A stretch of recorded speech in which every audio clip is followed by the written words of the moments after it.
भारत की सनातन धर्म की परंपरा वर्ष में 2 बार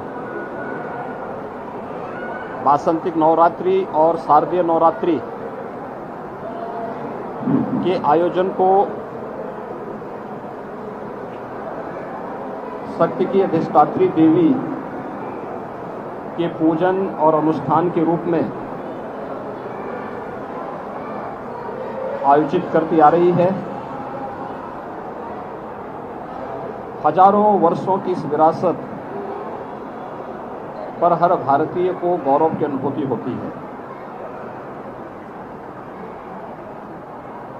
वर्ष में 2 बार यह अवसर आता है जब हम अपने समाज को उस सभ्यता, उन संस्कारों और उस संस्कृति के साथ उसका एहसास कराते हैं कि मातृशक्ति का हमारी परंपरा में क्या महत्व है। और आज हम सबका सौभाग्य है कि शारदीय नवरात्रि की नवमी की तिथि देवी स्वरूपा कुमारी कन्याओं के पूजन का पावन अवसर है। ये मेरा सौभाग्य है कि गोरक्षपीठ की इस परंपरा में कुमारी कन्याओं के पूजन का ये सौभाग्य आज पुनः मुझे प्राप्त हुआ है। सैकड़ों की संख्या में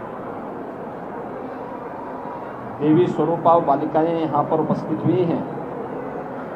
अभी उनके पूजन का कार्यक्रम यहाँ पर संपन्न हुआ है। उन लोगों के लिए 9 दिनों में यहाँ पर शारदीय नवरात्रि का जो विशेष अनुष्ठान चलता है, उस अनुष्ठान के कार्यक्रम के उपरांत आदिशक्ति मां भगवती दुर्गा के भोग प्रसाद के लिए जो प्रसाद बना हुआ है वह उन्हें इस समय वितरण करवा करके उन सभी देवी स्वरूपा बालिकाओं को वह प्रसाद खिलाया जा रहा है। भारत की सनातन धर्म की परंपरा के अंदर मातृशक्ति के प्रति हर भारतीय के भाव को प्रदर्शित करने का ये सबसे सशक्त माध्यम भी है। और मुझे लगता है कि हमें अपने पर्व और त्योहारों के इस महत्व को कि मातृशक्ति किसी भी क्षेत्र में कम नहीं है, कमजोर नहीं है, उनके प्रति यह भाव, यह पवित्रता का भाव हर एक मन में आना चाहिए। अगर हम देवी के इस स्वरूप को जैसे हम सामान्य रूप से पूजा अर्चना तक रखते हैं, व्यवहारिक रूप में भी लेने लग जाएंगे तो मातृशक्ति के साथ, बहन बेटियों की सुरक्षा के साथ यदा कदा जो घटनाएं देखने को मिलती हैं उनको नियंत्रित करने में सफलता प्राप्त होगी। हमें इन संस्कारों के साथ और इस परंपरा के साथ जुड़ना होगा। दूसरा, शक्ति की अधिष्ठात्री देवी की पूजा का महत्व इस बात को प्रदर्शित करता है कि वो आदि शक्ति है। इस चराचर जगत की हर एक शक्ति का आधार है। तो स्वाभाविक रूप से बालिकाओं के प्रति, महिला या बेटियों के प्रति प्रत्येक नागरिक को अपना दृष्टिकोण बदलना होगा। वे सबला हैं, हर एक क्षेत्र में नेतृत्व दे सकती है, समाज को योग्य मार्गदर्शन कर सकती है। इसलिए बालिकाओं की सुरक्षा के साथ साथ उनकी शिक्षा, उनके स्वास्थ्य और उनके स्वावलंबन के लिए, उनके सम्मान के लिए अभियान को आगे बढ़ाना होगा। हमें इस बात पर प्रसन्नता की अनुभूति है कि सरकारें इसके बारे में काफ़ी चैतन्य हैं। प्रधानमंत्री मोदी जी ने बेटी बचाओ बेटी पढ़ाओ के माध्यम से जो अभियान प्रारंभ किया वह बेटी को बचाओ के लिए भी है और बेटी को पढ़ाने के लिए भी है। एक बेटी बचेगी, एक बेटी पढ़ेगी तो वह समाज में सम्मान और समाज में स्वावलंबन के मार्ग का अनुसरण स्वयं करती हुई दिखाई देगी। समाज की चैतन्यता उसे आगे बढ़ाने में मदद करेगी। मातृवंदना का कार्यक्रम या बेटियों की सुरक्षा के लिए चलाई जाने वाली तमाम ये कार्यक्रम हमें इस दिशा में एक नई दिशा प्रदान करते हैं। प्रदेश सरकार ने भी इस दिशा में बहुत सारे कार्यक्रम उठाए हैं। खासतौर पर मुख्यमंत्री कन्या सुमंगला योजना, जिसके माध्यम से बालिका के जन्म से लेकर के स्नातक तक की शिक्षा के लिए फ्री एजुकेशन के साथ ही उन बालिकाओं के लिए 15,000 के पैकेज की व्यवस्था इस योजना के अंतर्गत प्रारंभ की गई है और 10 लाख से अधिक बालिकाएं अब तक इस योजना से आच्छादित हुई हैं।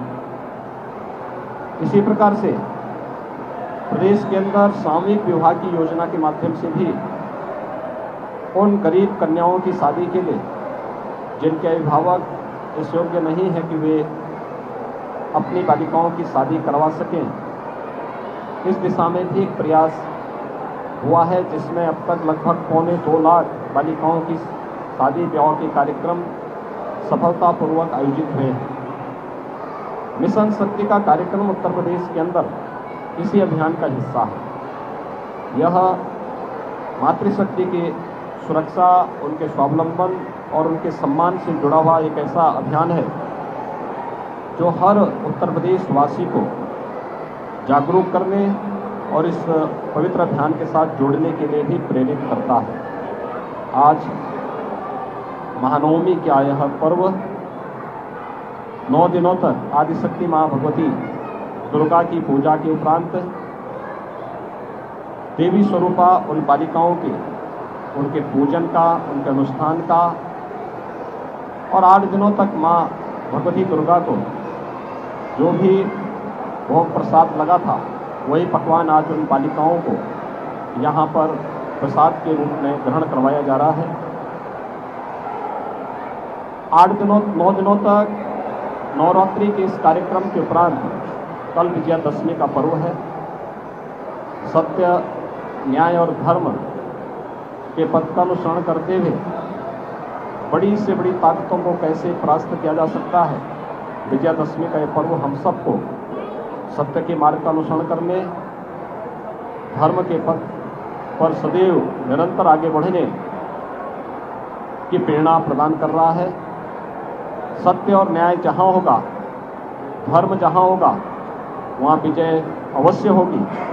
विजयादशमी का यह पर्व भी हम सबको इस बारे में एक नई प्रेरणा प्रदान कर रहा है। मैं शारदीय नवरात्रि की पूरे प्रदेशवासियों को हृदय से बधाई देता हूँ, अपनी शुभकामनाएं देता हूँ। शारदीय नवरात्रि के उपरांत कल विजयादशमी का पावन पर्व होगा। मर्यादा पुरुषोत्तम भगवान श्री राम